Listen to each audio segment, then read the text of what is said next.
Assalamu alaikum. Our today's poem is called Tartary. The translation of this word into Urdu is Tatar, and this is the name of a certain area that is situated in Central Asia. And there are the people of different races who have been living there for a long time. Some part of territory nowadays would be included in modern China as well, and Mongolia, and also Central Asian states. This poem is by Walter de la Mare, who is one of very prominent poets. Walter de la Mare was born on April 25th, 1873 in London. He is considered one of modern literature's chief exemplars of romantic imagination. It would mean that Walter de la Mare was writing in a style where his subject matter was not completely taken from real life or reality. It was mostly taken from imagination and fantasy. Romantic imagination means an imagination that has certain romantic elements. That means the beauty of nature, the soft expressions, and also love and romance. His complete works form a sustained treatment of romantic themes. When we see the complete works that he has written, there are novels, there are poems. Mostly the central idea or the themes are romantic. Like what? Dreams, death, rare state of mind and emotion, fantasy words of childhood, and the pursuit of the transcendent. That means that he writes about dreams. Some poems are certainly of a very dreamlike quality, and there is not very something real about them. Some of the poems are about the theme of death. Some of them show the thinking and emotions of human beings that are strange and quite unusual. Some of the poems are about the fantasy worlds that in the childhood we think about, the places that are full of candies, for example. And pursuit of the transcendent means that the things that change and the things that go away, the things that cannot stay, the beauty of nature, the youth of human beings, such topics have been chosen by Walter de la Mare. Where is Tartary? This area, Tatar, Tartary, where is it is situated? What is the geographical position of it? Here we shall see the map that is included in Encyclopedia Britannica, and on this page it is displayed that what is actually the area that is called Tartary here. Tartary, a vast country in the northern parts of Asia, bounded by Siberia on the north and west. This is called Great Tartary. So, this place is situated in Asia, and in the north there is the great desert, the snow desert of Siberia. The Tatars who lie south of Muscovy Siberia are those of Astrakhan, Circassia, and Dagestan. So, some people who live in Tartary are from Astrakhan, from Circassia, and from Dagestan. And some of them are Kalmak Tatars, they are another race. After that, we see Uzbek Tatars and Mongols, and they are from another race. So this is a place where the races of different type of Tatari people would intermingle and coexist, and it has a very rich past and history. Nowadays this place would be included in the Central Asian states, some part of China, some part of Mongolia, and some part of Russia. How did the Western world, especially in the times of de la Mare, came to know about the culture and beauty of this place called Tartary? One person is very important in this respect, who is Marco Polo, famous traveler, and he gave the West the main concept of Tartary. Marco Polo was from Venice and he was a traveler. With his father and uncle, he went to Cathay, that is modern China and Mongolia nowadays. Polo wrote a book on his observations in which he mentioned the luxurious lifestyle of the Emperor Kublai Khan.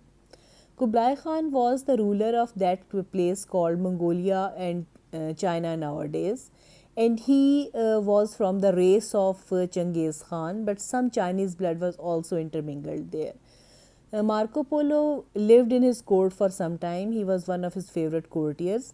He has described in his book Marco Polo's Travels that lifestyle of those people living in Cathay was extremely stylish, luxurious.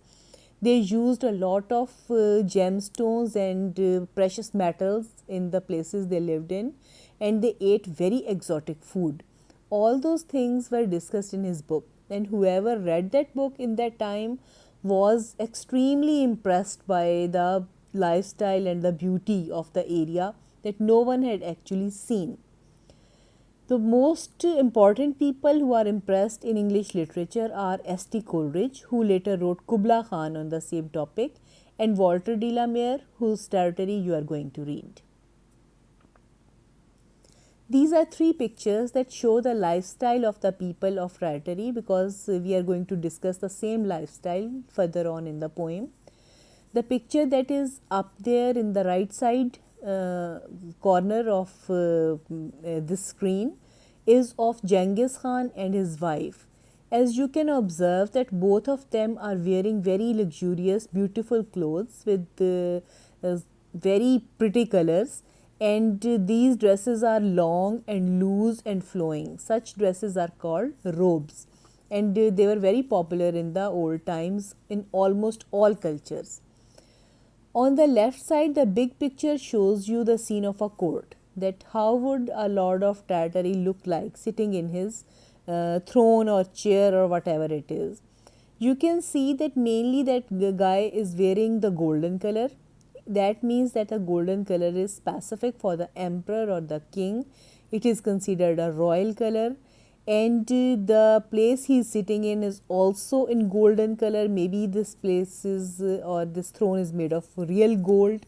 It shows how beautiful and precious the surroundings in the court were.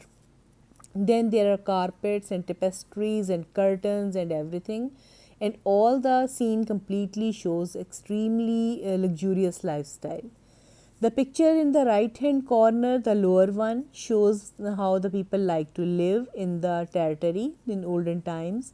What were their pastime? Mostly their pastime was horse riding and hunting, and the king and his courtiers are shown in this very old picture that they are hunting in a forest. Here is the poem, and I am going to recite it for you. If I were lord of Tartary, myself and me alone, my bed should be of ivory, of beaten gold my throne, and in my courts should peacocks flaunt, and in my forests tigers haunt, and in my pools great fishes slant their fins athwart the sun. If I were lord of Tartary, trumpeters every day to all my meals should summon me, and in my courtyards bray. And in the evening lamps should shine, yellow as honey, red as wine, while harp and flute and mandoline made music sweet and gay.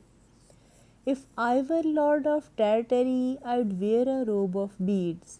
White and gold and green they'd be, and small and thick as seeds. And ere should wane the morning star, I'd don my robe and scimitar, and zebras 7 should draw my car through Tartary's dark glades. Lord of the fruits of Tartary, her river silver pale, lords of the hills of Tartary, glen thicket, wood and dale. Her flashing stars, her scented breeze, her trembling lakes like foamless seas, her bird delighting citron trees in every purple vale.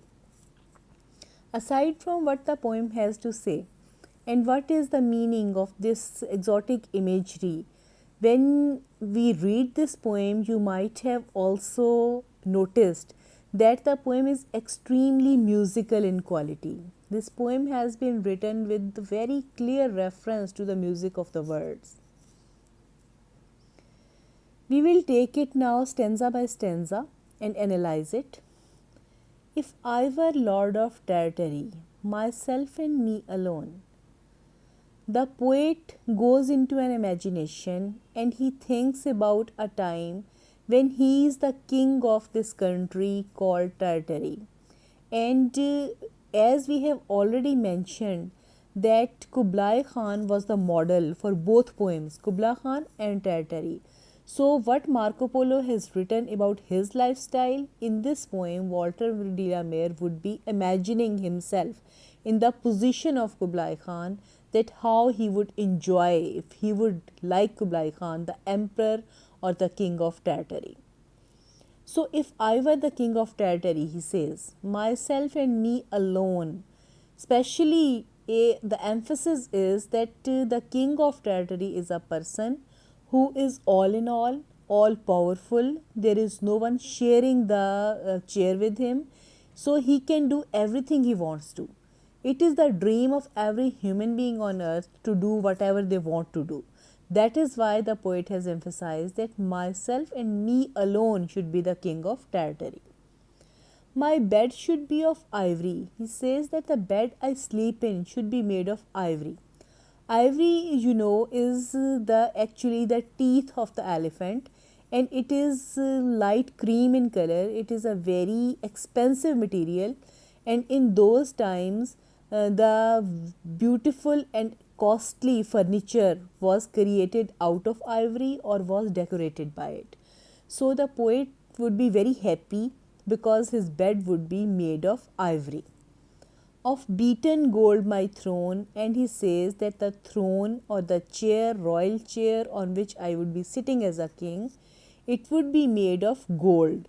Gold would be beaten gold. That means pure gold without anything mixed into it. So pure that the gold should be beaten by the hammers into a beautiful throne or a chair for him. And in my court should peacocks flaunt, and in my forests tigers haunt. In my court, the court of the king of Tartary, should peacock flaunts, there should be peacocks running around. In the middle of this slide, you can see a picture where a king is riding a carriage, and on the top of the carriage, two peacocks are flying. Peacocks were very favorite birds of the eastern kings, and as the poem is about east, we can see that the poet is using these words, these specific birds, and all the images to convey a sense of eastern beauty in it. So he says, when I would be king, there would be peacocks in my court. Flaunt means showing off their beauty. If you have seen the peacocks, you might understand that peacocks are always showing off their beautiful feathers. And in my forests, tigers haunt, and in his forests, you can realize that he is saying that the forest would also belong to him because he would be the king of Tartary. And the forest will be full of beautiful tigers. You know that if you say lion, the word lion makes you remember Africa. And when you say tiger, it is especially an animal that is found in Asia. That is why the word tiger has been used. And tigers are orange in color, flaming bright, huge and extremely beautiful animals. In the times of Walter de la Mare, before his time actually, William Blake had already written a poem about Tiger, Tiger Burning Bright. So the romantic poets were extremely inspired by the beauty and ferocity of the tigers. The poet here says that in my forest there would be tigers. Haunt mean moving around, found somewhere, a place where you frequently come and go. And in my pools great fishes slant, their fins athwart the sun. Then there will be pools, and in the pools there would be fish, and fish would be moving around, and their fins, the wing that the fish had on their body, it would be shining in the sun, it would be glittering in the sun. We can see here a picture in which there is a pool and there is special Asian fish that are found as mostly Central Asia. This is called koi fish, very popular in Japan and China and everywhere. The poet means the fish that are in Tartary. That is why this image has been included here, to give you an idea that Tartary fish would not be common fish. It would be very pretty, very colorful fish. Stanza number 2. If I were Lord of Tartary, trumpeters every day to all my meals should summon me, and in my courtyards bray. The poet says that if he were the king of Tartary, in his court there would be people who would be blowing trumpets. Trumpet is a musical instrument like a bugle that you put to your mouth and blow into it, and a very loud noise is created by that. Trumpeters were used to announce the coming of the king in eastern areas. That is why the poet says that if I were the king there, my coming, my arrival would be announced by the trumpeters every day. When I would go to my meal, I would go to my lunch, my dinner, the trumpeters would announce by playing the trumpet that the king is coming. This is the same thing that we see in the Mughal courts that are shown in our dramas with the Ba Mulahaza and Hoshyar announcement. So the same thing would happen by playing the trumpets, announcing to the people that the king is coming. Summon means calling me. That means whenever the trumpets would ring, the king would know that he is being called to his supper. In my courtyards bray, he says that in the courtyard of my palace, there would be the sound of trumpets. Bray mean loud noise, and I would hear it easily, it would be so loud. And in the evening lamps should shine, yellow as honey, red as wine. When the evening comes, the poet says, there would be lamps that would be lit up in my court, in my palace. Those lamps would be as yellow, as golden as honey is. They would be as red as wine or a certain drink is that is made by red grapes, so it is very clear and very red. Chinese lanterns are very famous in all around the world. You might have also seen them here at the decor because they are round and mostly made of silk or paper, and their colors are so bright that whenever a light is lit inside them, the lanterns become extremely beautiful to look at. So the poet says that as a king in my palace, when the evening will arrive, there would be lamps and lanterns that would be lit up for me, and they would be so pretty. They would be yellow and red and shining and bright. While harp and flute and mandolin made music sweet and gay. Harp, flute, mandolin, the three names of three musical instruments that are specifically used in the East. Harp is a large stringed instrument. You might have seen it in the movies or many places. There are 20 or more strings into it. Flute is bansuri, and mandolin is also a rubab type of instrument that you can see in the picture down there, that a person in the center is sitting with a mandolin in his lap, and the other instruments are also being played there. This is actually a very old picture of a Chinese court to give you some idea that what the poet is trying to show you, that when he would be king, there would be the music of harp, the flute would be being played, and there would be mandolin. And because of these instruments, the music would be heard. It would be sweet in my ears, जिसे हम कहते हैं मीठी मौसीकी, and gay and a happy music it would be. It would not be the type of music that makes you sad. It would be the sort of music that makes you happy. All these lines in this stanza are creating an atmosphere, a picture in word, imagery. You can almost hear the trumpeters. You can almost see the shining, glittering red and golden color lanterns lit in a palace. You can almost hear the music that the king wants to hear. And that is actually the triumph of poet here. Stanza number 3.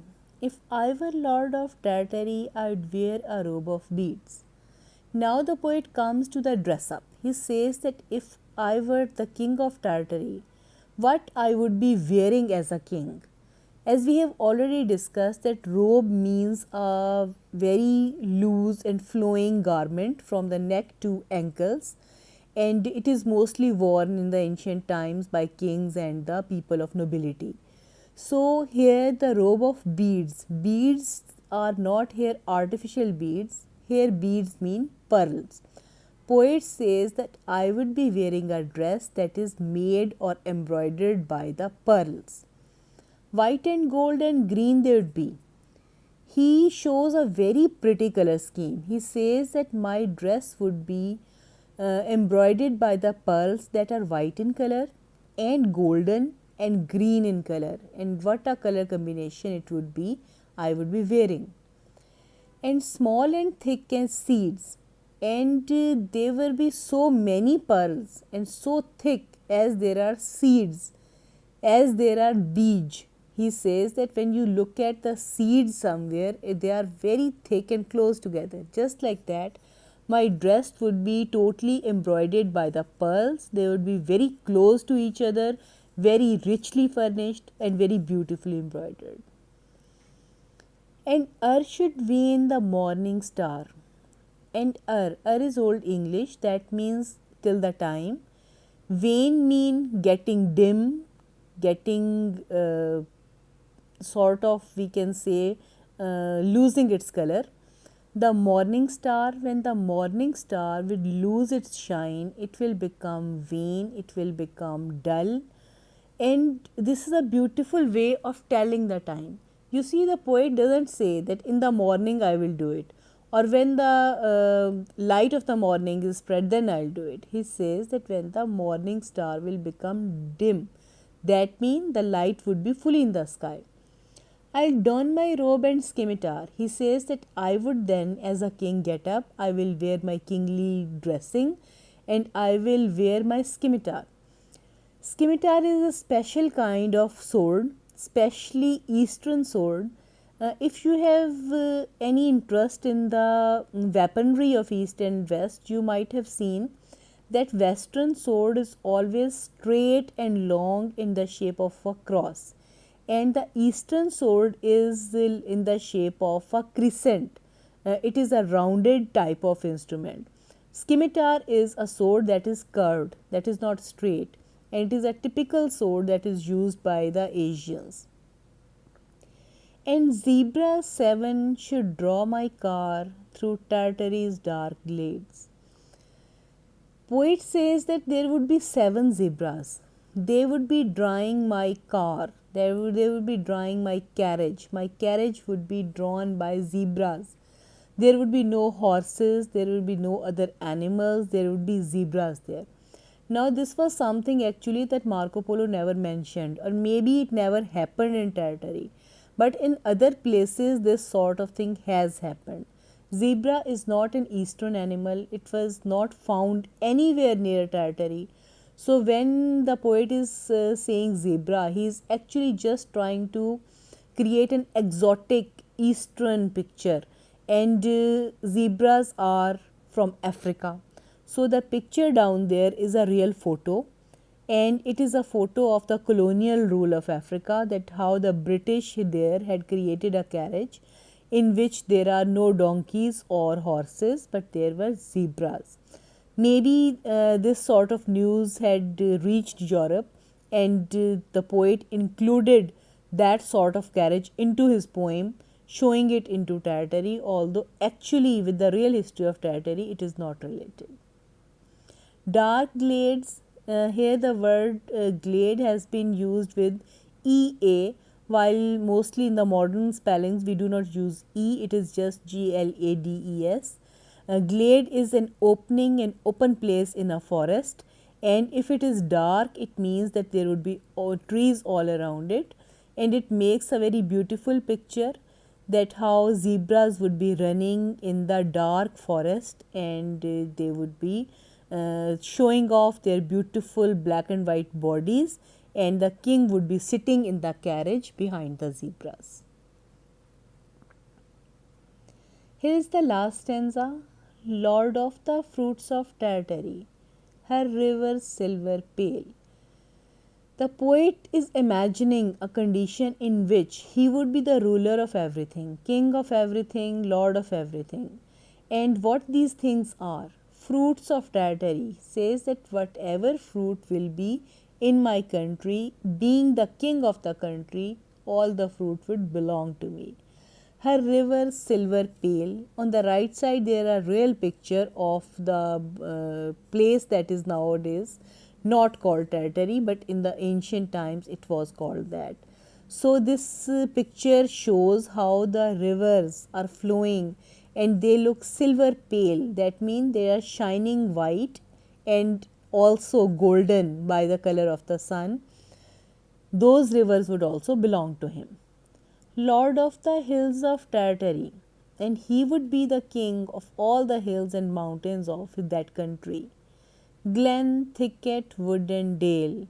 The four words that are used for the different type of forests. Glen, there should be a opening in the middle of the forest. It is called a glen. Thicket mean a place where there are a lot of trees and no place to pass. Wood mean jungle again, and dale also mean in a sort of way path into the valley.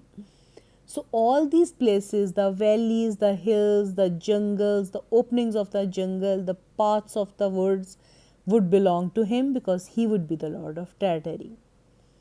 Her flashing stars, her scented breeze. Her here means Tartary, the country. You know that all the countries are considered female and they are called she. Pakistan is also one of them. So her flashing stars mean Tartary's stars that would be shining. Even the stars would belong to him because he is the king. Her scented breeze and the air that is blowing there, the wind that is blowing there, that is also taking in itself with all the perfumes that are coming from the flowers and the fruits and everything, that wind would also belong to him. Her trembling lakes, her lakes that are the surfaces are moving, that are constantly slightly trembling on the surface, those lakes would belong to the poet. Like foamless seas, those lakes are so huge, so large, it looks like they are sea, but sea has a lot of foam on it, jhag on it, that is not found there on the lake. So the lakes are as big as the sea, but they are not full of white foam, they are very clear like silver, and those lakes of Tartary would also belong to him. Her bird delighting citron trees and the beautiful trees full of citrus fruit, trees of oranges, of lemons, and all the fruit of that category are very special for birds. The birds come to those trees and they like to even live there. So, the trees that make the birds happy, the trees of lemon, the trees of oranges, all those trees would belong to the lord of Tartary, the king of Tartary, and actually the poet would be the owner of everything beautiful around him. In every purple vale, every valley that is purple. In the right side picture, you can see that where the sun is setting, there is a valley. Valley is a lower place between two high hills. And when you see a valley from far away, there is always a shade of purple in it. As far a place goes, when you look at a landscape, that place would become hazy and purplish in color. So the purple valleys of Tartary would also belong to him. Everything would be the poet's property and he would be very happy to be living as the king of Tartary. Here our poem ends and the poem is thoroughly filled with beautiful imagery about East. All the things that he is discussing here make a word picture and we can easily see with the eyes of our mind how the poet would like to live in the land of Tartary. Obviously, the poem is total imagination because the poet would never go to Tartary, he would never be a king there, but that imagination is extremely delightful and full of music of words and also a very soothing quality. When we prepare the poem with the examination point of view, what the important questions would be? Write a critical appreciation of the poem Territory, the regular question that is always prepared by the students. In that, you will discuss the theme of the poem, what happens in the poem, and also a few lines on the life of the poet that we have discussed in the start. Discuss the imagery in the poem.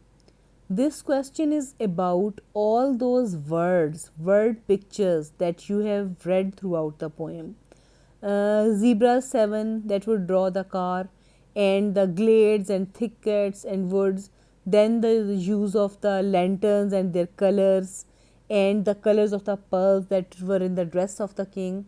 All those colors and all those things, the eastern beautiful things, create a beautiful word here, and you will discuss all that word and all the things that made this word real in this question's answer. What is the theme of the poem Tartary? What is the main idea? What is the central idea? Central idea is that everything that is imaginative is based on something real. Without a shred of reality, you cannot construct such a big fantasy around it. So, the shred of reality here was Marco Polo, his book Travels of Marco Polo, the description of the Kubla Khan's real court in it. And after reading that account, the poet has written another account of himself. He has written an account that is totally imaginative, but it is based on reality. So, the main theme would be of the poem that the poet wants to be the king of territory just like Kublai Khan, and wants to live that luxurious a life that the Western people have not even seen. Thanks for watching.